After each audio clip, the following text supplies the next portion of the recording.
All right, you beautiful people. My name's Dustin Prinz.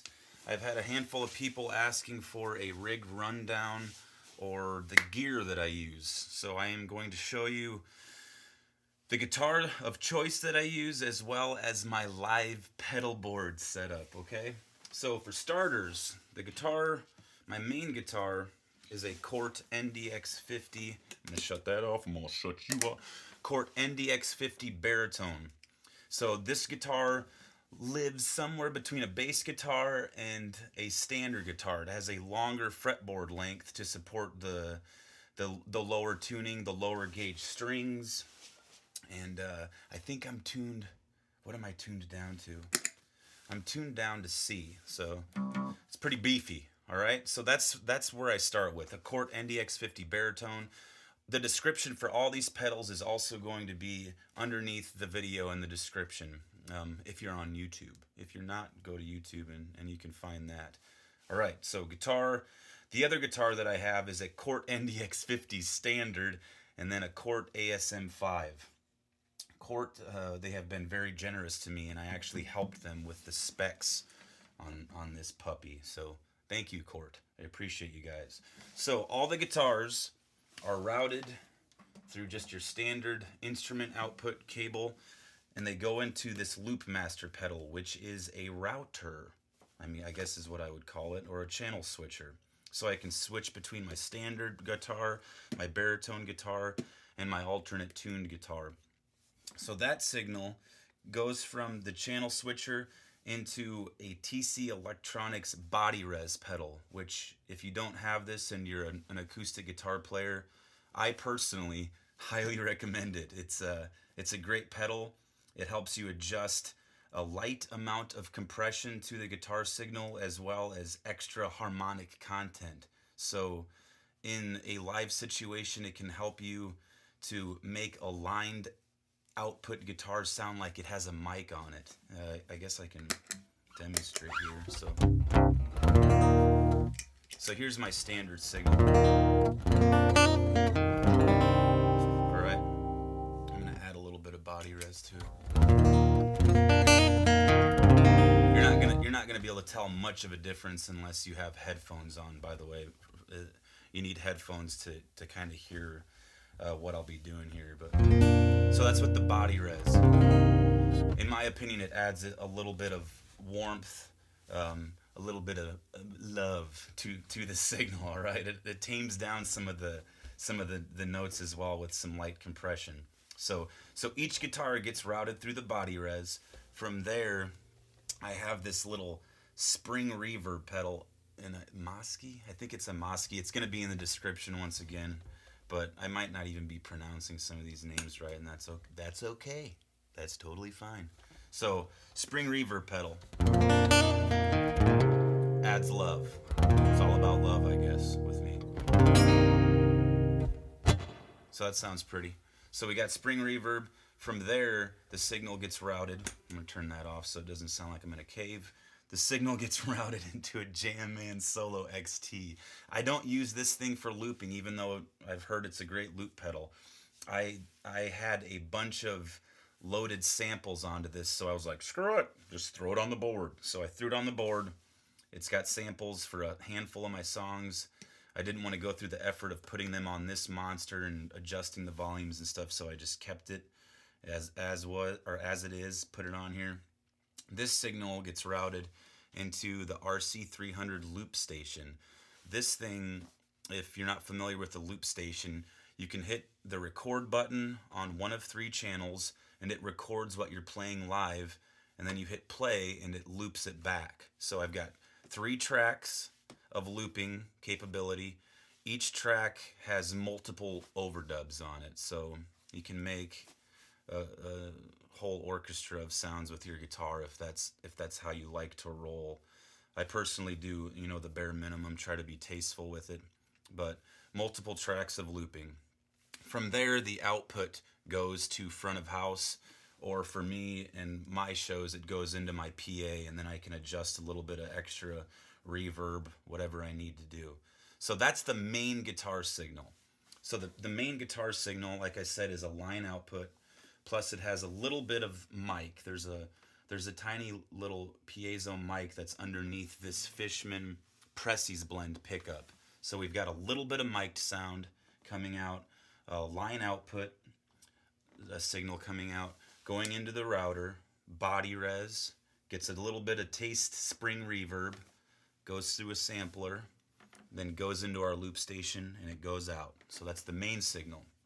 Now, the next signal is a sound hole pickup. So we've got a Fishman sound hole pickup.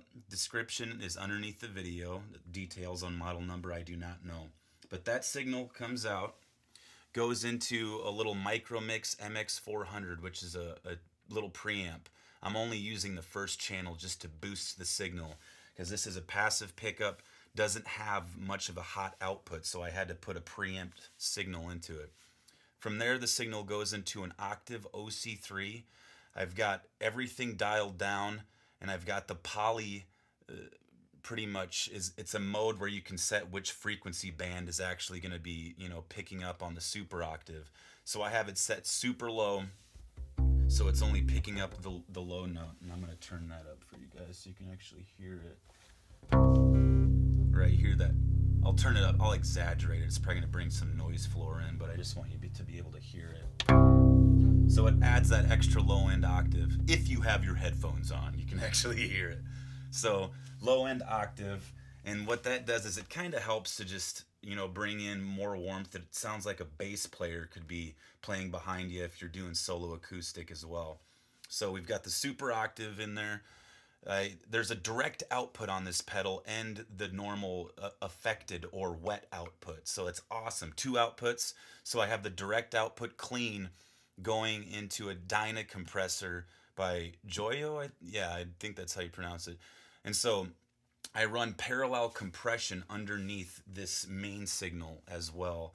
And what that helps to do is help the individual notes come out, and it adds just a little bit of push to the songs, especially if I'm doing finger picking. It helps to kind of accent the notes and makes my playing sound even cleaner than what it is. So we got an octave sound, parallel compressed sound. What else do we got? Oh yes, we have the kick drum sample. So how do I even go through explaining this? Let's see here. So I installed a Trs output, which is a stereo output, which is this cable right here that I have fastened to my standard instrument cable. So I drilled a hole into the back of the guitar because I'm crazy, and I installed this contraption here. So this is pretty well what it looks like. All right, if you guys can see. TRS input jack, and I have left and right split up between these two contraptions. Both are piezo discs, all right, which are pretty well speakers wired in reverse. So I'm using them as drum triggers. And if any of you have been following me for a while, you know that I play pretty percussively. I always hit below the sound hole or offset to the sound hole with my pinky for percussion, and I also hit up here like billions of people do with their wrists. So this is installed inside. The TRS input is right here, and then I have one piezo disc with adhesive stuck inside the sound plate right to it, underneath, so right there, and then one stuck right here, drum triggers, okay? So that TRS signal is going down the cable, and it's going into a Roland trigger module, a TM2, where I have a kick drum sound sampled. So every time I hit the faceplate of my guitar in either this region or right here, it's going to trigger a kick drum sample. And I use it tastefully. I try to mix it in, and depending on the song, sometimes I crank the hell out of it. If I want to simulate being in a techno concert, I add some of that in, or if it's just a chill song, I'll just put a tiny bit in. And I guess I can show you what that does. So first I'll show you without the sample on, but you can see how it's triggering number 2, because this is my number 2 guitar as far as the triggers go. So right here it's triggering number 2, also triggering. And I have everything dialed in on here. It gives you tons of different options as far as threshold, trigger sensitivity, crosstalk between the triggers, so you can kind of get them dialed in so you're not going to miss trigger as well. All of that's within the Roland TM2 module. So one thing I should mention is that the drum trigger, as well as the super octave and the parallel compression, those are all routed into these junction boxes right here, so I can unplug quickly when I'm hauling my pedal board and everything. But these signals get routed into another small mixer, just like this one, but like I said, this is the Barringer Micro mix. This mixer is pretty much stationed up on top of my guitar holder, so I can just easily reach over and I can adjust the octave amount that I want in the song. I can adjust the kick sample sound as well as the parallel compression. And like I said, each song is different, and it makes it really nice to be able to adjust the signals for each one instead of having to reach down to these pedals and adjust them. That would be such a pain in the ass, because you know what I mean, you're trying to engage your audience, so you always got to be looking at them. So it's perfect how I have this set up. So we've got this adjusted. Where else am I going with this? I was going to show you the kick drum sample. So let's act like we're playing, I don't know, Seven Nation Army by the White Stripes. So I'd probably crank my kick up quite a bit. I'd want to add in some lower octave and some of the parallel compression as well. And hear that thumpy thumpy. You definitely have to have headphones on. So I'm gonna add spring reverb. Screw it. Ooh, that's a lot.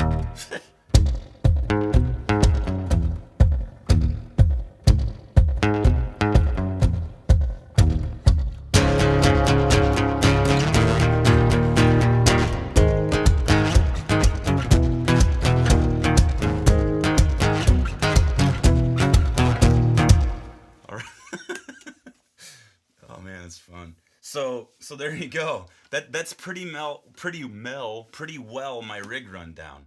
Okay, we got the main signal, which is a combination of like I said, the piezo mic from the Fishman Prestes blend, as well as a line out. Those go into the Loop Master router. They go through a body-rez pedal for extra harmonic content, get routed through some spring reverb, go through a sampler so I can add samples to the signal, go into the loop recorder, out to the front of house. Then this little pickup went all the way home through a preamp, goes through a super octave to add low bass sound, parallel compression to add a little bit of depth to the finger picking, all get routed through junction boxes to a mixer that is at the perfect height so I can adjust the octave, kick, and parallel compression given the song. And those are all routed to front of house. And yeah. If you guys have any questions, please don't hesitate to leave a comment, ask me.